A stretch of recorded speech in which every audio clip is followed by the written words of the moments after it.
Warning, you are now entering the madhouse. Butt sex, cursing, racial comments, and sexual content. You feel prepared for the insanity and joy. And don't forget to subscribe for more bumfuckery. Welcome to the place where it's going to be great, and we are back! But back with reviews. Reviews on the channel? What the fuck? What?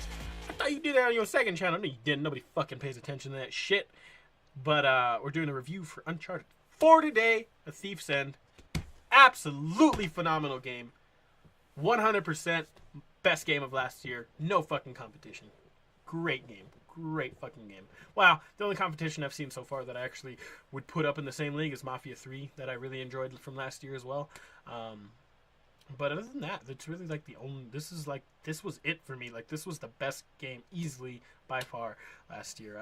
And I absolutely loved this game. Just a phenomenal game from every piece of it, every storytelling, the flashbacks, the areas to explore, the bad guys, the character development. Everything was just awesome, awesome, awesome. Naughty Dog did a great job. It's an action adventure game produced by Naughty Dog, published by Sony Studios. Phenomenal job that you guys. GG to you. Great closing out to the Nathan Drake storyline. Great finish to a game series. I absolutely loved it. I've been an Uncharted fan for a decent amount of time. I've played all of them pretty much. Not as much. I'm not as big of a fan of Uncharted as I am of Tomb Raider, but Uncharted's up there as well. Just a fun game. It's a fun concept. I think they bit a lot off of Tomb Raider when it comes to a lot of the visuals and a lot of the missions and stuff. But they did it in a way that they made it their own, and I pride them for that because a lot of games will just blatantly rip stuff off and not change anything about it. These guys did a great job at changing it up just enough that it fits into the Uncharted universe, and it's great. It is a PS4 exclusive, and they did one of the better ones easily. It's the final Uncharted with the Nathan Drake storyline. You followed Nathan Drake for 4 games, and now he's kind of gone. It's kind of the conclusion to, hey, it's time for you to get old and get a family and kind of retire kind of thing. But overall, just great. Gameplay is absolutely fun. It's just everything's fun about it. The gunfights are challenging and engaging and can be really hard, especially towards the end. Like there's one in a mansion that's just, you're so close quarters and there's such a large amount of bad guys that it just makes it really, really hard to do so. And then when you get down to the beach area and you're on all the shipwrecks and stuff, those battles are freaking crazy. And then, spoiler alert, at the end of the game, when you're inside the ship full of treasure and fighting the main bad guy, sword fighting him, that's just fun. That's a cool fucking idea for a boss battle, and it's really cool, and it kind of parallels with the story of how it originally ended with Thomas 2 and Captain Avery fighting it out and end up killing each other, and it's just really fucking great. All the puzzles are decent. They're not the most complicated puzzles in the world. Some of them take a little bit more thinking than others, and it takes a while to complete them. But overall, they're pretty easy. I'm kind of disappointed in that aspect. I really like challenging puzzles and stuff, and these really weren't up to that standard, but they're still good. They weren't bad. They were good to keep the progression of the story going linearly and at a certain pace, and that's perfect. That's fine. It slows down when it needs you to slow down, and it's just great. The visuals in this game are absolutely gorgeous. It's like Tomb Raider. Those two games, they're one and the same to me.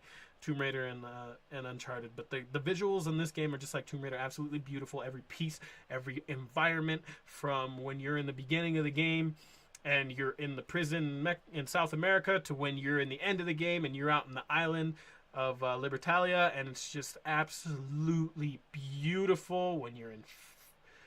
It's just a gorgeous game. It's just, the environments are beautiful. Every town, everything is just so detailed and so beautiful. It's just perfect, and I loved it.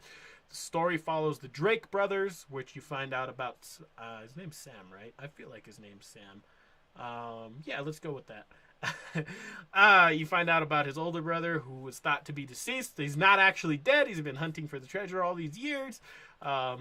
He's been imprisoned, and he got broken out or whatever, and that's kind of where the story goes. And you flash back between the past and the present. And you see how they were in the past, how they got out of the orphanage, how they became the Drakes, because they weren't actually the Drakes, and all this stuff, and it's just really cool. They've been chasing this pirate treasure because this was the last thing that their mother worked on before she died, and they feel a real connection to finding it. And it's really cool. There's a lot of backstory with Nathan and Sam. His name is Sam. See? Nathan and Sam. I think that's his name. I don't fucking remember. But there's a lot of backstory between them. It kind of tells the story of, how they became who they were, how they ended up being into the whole treasure hunting thing and stuff. And it's just awesome. You get to follow this insane pirate story about and I'll get to that in a moment. You get to follow this insane story of pirates coming together and creating a society and then turning on each other and stealing all the money, and it's fucking crazy. It's really awesome. There's a lot of backstory for those two, like I said. And then you have Elena and Victor, who are also there, his wife, and then his other partner from the other games. And it's just kind of there's implied backstory, and there's a couple of things that kind of say, oh yeah, this happened in the past, and then it's, there's little tidbits for it, but it's kind of assumed that those two's backstory, because I think it's assumed that everybody's played up to this point in the Nathan Drake saga and knows their backstories, and if they don't, they can go back and see that. And I like the way it was done, but at the same time, I kind of wish they would have just put a little bit more into character development on those two, but it's perfect. Then you have Rafe and Nadine, who are the main bad guys, and wow, Rafe as a bad guy, dude, GG, you're a fucking psychopath. It's awesome. Even when you're allies in the beginning of the game, you kind of feel something's off, and then slowly progress to where he becomes your bad guy, and he's the main antagonist the entire time, and he just keeps coming at you and trying to get the treasure for himself, and just a spoiled rich kid and just fucking crazy. And I think they did a great job with that. And then you have Nadine, who's like kind of on the fence. You feel like you can kind of turn her to your side if you had the time to talk to her, but she's under the employ of Rafe, so she's being paid to be the bad guy, basically. Like, I feel like if you had a thicker pocketbook, you could probably buy her, and that whole thing ends really interestingly. And so that she's kind of on the fence for the entire game, which is really interesting. And it all ends with a cool twist at the end, and I really liked it. Then you have the story you're following, and that would be Captain Avery, Henry Avery, it's really interesting because he founded a society called Libertalia with Thomas II. They were the two original founders, and a bunch of other pirates, including Captain Kidd and Annie Bonny, and Thomas II, and a bunch of others, a lot of others that I'm not going to name all of them. But it's really cool. Basically, what happens? Spoiler alert, because this is kind of towards the end of the game that you find this out. All these pirates come together. They found Libertalia, and Avery turns on everybody, pulls all their treasure together, and tries taking it for himself. Thomas II finds out about it, starts a rebellion. Avery kills everybody, goes absolutely fucking psycho. Leaves. There's all kinds of cool boneyards and stuff where he tortured people before he left the island. It's fucking crazy. All kinds of mass graves, and it's really cool. He goes from being this kind of like up here where it's like, oh cool, he had this huge score and he brought all these pirates together, to being like, oh my god, he went fucking crazy, started a rebellion, stole all their money, and tried getting away. And it's just awesome, and it's really cool. And then stop right here. If you haven't seen the end of the game, go watch it. Spoiler alert! Again, I'm going to keep saying it one more time. Spoiler alert. Then we have, I think it's Cassie or Casey, however you say it. That's Nate and Elena's, who's his wife's daughter. And she is just as interested in history and wants to know about their past things. They have this whole cabinet where they have all kinds of stories. They have all their notebooks. They have all their artifacts and stuff from past adventures, including the one in Libertalia and all this stuff. And she finds it in the end of the game. And I think that's really, really cool. She's really curious about history. She's a prodigy like Nate was and like his brother was back in the day.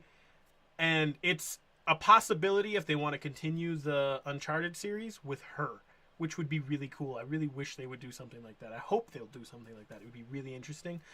But it's just a really, really cool way to end the story. It all comes full circle. Nate's parents were the same way he was, where they had all these adventures and they went after all these treasures and stuff. And then he finds out about it later on and does the same thing. And I think it would be really cool if it does it for a third generation and his daughter does the same thing. And it would be biting off way more from from Tomb Raider, but that's okay. Hey, I'd be into it. I would love to see that, and be great. And overall, this is just an absolutely phenomenal game. If you have not played through it, or you can't play through it, I have a full playthrough on my channel. Make sure to watch that. It's absolutely phenomenal. It's a great game. Last episode came out today with this. Great. Awards wise, and it got a bunch of Game of the Year awards from all kinds of different award shows and stuff, all kinds of awards and stuff. And then ratings wise, Mechtronic gave it a 93 out of 100. Game Informer gave it a 9.5 out of 10. GameSpot gave it a 10 out of 10. IGN gave it a 9 out of 10. Like I said, a bunch of awards. Best story, best character arcs, best new character in an old franchise or some bullshit. All kinds of crazy fucking awards. Bunch of Game of the Year awards. Just awesome. I did an absolutely great game. It really is. It's just good. And really highly critically acclaimed, great game, great overall story, and it's just a great way to end the Nathan Drake story, and I loved it. My rating, I do a 0 to 13 rating on everything that I review. This got a 13 out of 13 for me. It's just I have no complaints about it. There was no other than like the puzzles and stuff, but that's just kind of a personal quirk that I would have liked. But other than that, perfect. Good job to everybody who worked on this game. You guys did awesome. Just absolutely amazing game, from all the beautiful visuals to the great story, outstanding writing, great character development, good in-depth environments. I just have no complaints whatsoever. Just a great game. And I really recommend you go play it. And if you can't play it and you don't have time, go watch my videos. Or somebody else's videos. You don't have to watch mine. Just please, it's an awesome game. You need to see it. That's pretty much it. Wow, what else can I say about this game? It's just great. Everything is beautiful. There's just awesome story. The way they did the flashbacks back and forth, forward and back, it's just really good. It feeds into the story, and then you kind of get the sense of something else is going on, and then you find out what that something else is going on, and then it's just perfect. They did it perfectly. Phenomenal. It's one of those games where I'll always return to it as, oh, that's one of those games that is just fucking great. You need to go play it. It's just like The Last of Us, just like Life is Strange, just like Murder Till Suspect. Great games. Go watch those games. Assassin's Creed, all the ones in the Ezio collection, which is Assassin's Creed 2, Brotherhood, and Revelations. 3 awesome games. Phenomenal. Perfect games. Great for anyone who wants to get into games like this. Great for new gamers into getting into the series. Great for old, passionate, nostalgic gamers who want to see the completion of the storyline, like myself. It was just great. It's one of those games that I'll return back to, and I hope you do too. It's a great game. It's one of those games that's going to go down in history as one of the best of all times, I think. And just an instant classic. And that's pretty much it. That's going to do it for this episode of Reviews. Ladies and gentlemen, thank you so much for watching. EmidGR3Y Reviews. That's the name of these. Great one this time around. But anyway, thanks so much for watching. If you enjoyed this video, make sure to leave a like. If you're new to the channel, new to the series, make sure to subscribe down below. I'll see you on the next video of whatever I make. Don't forget to check out all my other reviews. And don't forget to check out my gameplay series of this entire game on this channel. Thanks so much for watching. Ta-ta for now. Now I'm out. Poof.